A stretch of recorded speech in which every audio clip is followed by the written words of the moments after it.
hala şuraya da. Nerede lan? Burada. Sercan'ın sahibi nerede?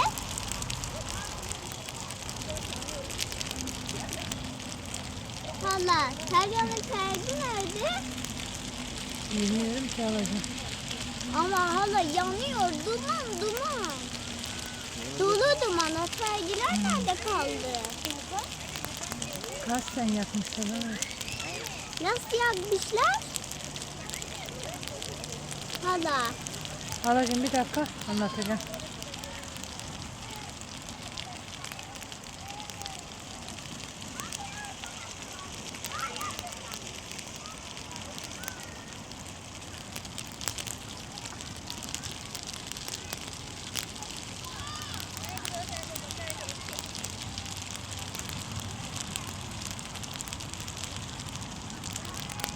Hala burada haberciler geliyor mu?